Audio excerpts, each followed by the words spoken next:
At Sierra, discover great deals on top brand workout gear, like high-quality walking shoes, which might lead to another discovery. 40,000 steps, baby. Who's on top now, Karen? You've taken the office step challenge a step too far. Don't worry, though. Sierra also has yoga gear. It might be a good place to find your zen. Discover top brands at unexpectedly low prices. Sierra, let's get moving. Brace the rudders! Raise the sails! Raise the sails! Captain, an unidentified ship is approaching. Over. Roger. Wait, is that an enterprise sales solution? Reach sales professionals, not professional sailors. With LinkedIn ads, you can target the right people by industry, job title, and more. We'll even give you a $100 credit on your next campaign. Get started today at linkedin.com/results. Terms and conditions apply. It's a Minimalist Monday edition of Optimal Living Daily. Why minimalism is essential to doing more of what matters, by Anthony Ongaro of breakthetwitch.com. And I'm Justin Malik, your personal narrator, reading to you every day, including holidays and weekends. And I'll keep this intro short for Minimalist Monday, so let's get right to it as we optimize your life. Why minimalism is essential to doing more of what matters, by Anthony Ongaro of breakthetwitch.com. Some questions I received recently inspired this perspective on why minimalism is essential for me. There is no shortage of articles or videos about minimalism out there, but this is important. I share quite a bit about our own minimalism journey here on Break the Twitch. In fact, it's the reason why I started this blog. Minimalism is one of the core topics I talk about regularly, along with habits and creativity. In my worldview, minimalism is key to the framework for doing more of what matters. And here's why it starts with minimalism. When Amy and I started out years ago, the idea of owning less stuff seemed pretty straightforward. The simple outcomes like having less to organize, spending less on new purchases, and a reduction of visual clutter made a lot of sense to us. Along the way, we absolutely realized those types of benefits along with many others. We found ourselves with more time to dedicate to side projects and creative work. We figured out how to travel much more than we ever did before. We've managed to substantially shift our diet to healthier choices and exercise regularly each week. In one way or another, all of these things were made possible by our decision to embrace a minimalist mindset.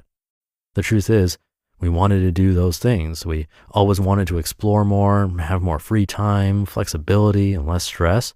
But we had a lot of distractions taking our attention, time, and money away from those desires.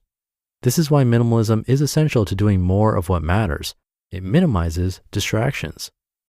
The Minimalism Council of Authenticity. Here's the thing about minimalism. There's no one right way to do it. There's no one who can tell you you're doing it wrong. Yes, even me. I say this because I recently received a comment from someone saying he had only one glass and one mug and that having a set of 8 disqualified me from being a real minimalist.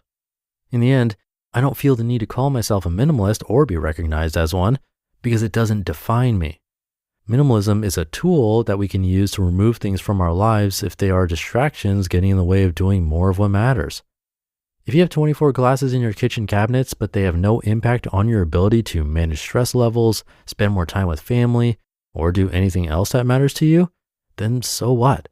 Minimalism is simply a tool you can use to remove the non-essential so you have more room for the essential. I think the best analogy for minimalism is that it's like a camera lens. By adjusting the lens, you pull into focus what you want while softly blurring out everything in front and behind. It helps you make decisions about what matters in your life and what doesn't. Minimalism is not a catch-all problem solver. I've written before about how minimalism itself isn't the final answer. It's how you use the space and time you create with minimalism that really changes your life for the better. There is a joy to be found in donating thoughtfully, money to be made in selling what you can, and satisfaction in the clarity that comes with the process. But minimalism isn't designed to be the thing that makes your life amazing. It's just a catalyst to get there. There will always be issues that come up, possible financial struggles, relationships to manage, and hard decisions to make. When done well, minimalism creates the space for you to handle these situations more effectively. Through minimalism, if you have to change housing, you'll be more ready to handle the move. If you lose your job, you'll likely have lower expenses than you would otherwise, possibly less debt or none at all, and more flexibility in your search for a new job. There are substantial advantages to owning and buying only what serves you and what allows you to serve others. Remember that having fun is a perfectly acceptable way to serve yourself and others. This isn't about deprivation. It's quite the opposite. It starts with removing distractions, then. The framework I've created here to break the twitch and do more of what matters is pretty straightforward. It starts with removing distractions with minimalism to make space for more of what you want. Through building habits, you start doing the things each day that reflect the goals and activities that matter to you. Finally, creativity and flow build upon the foundation of habits, the ability to live more based on curiosity than fear. This could be starting a blog, playing music, or finding yourself in a deep flow state while working on projects around the house. Living creatively looks different for everyone, but minimalism and habits are how we all can get there. Minimalism is an essential step on the path of breaking the twitch. Without the space that minimalism creates, you're less able to build the habits you need to show up in the world in the way you like. And without the foundation of habits, there is no platform for the creativity to come afterward. This is why minimalism comes first and why minimalism is essential in the process. The framework of minimalism, habits, and creativity continues to work well for me as I build a sustainable business as a YouTuber, writer, and filmmaker. My hope is that this framework helps you to do more of what matters, whatever it may look like for you.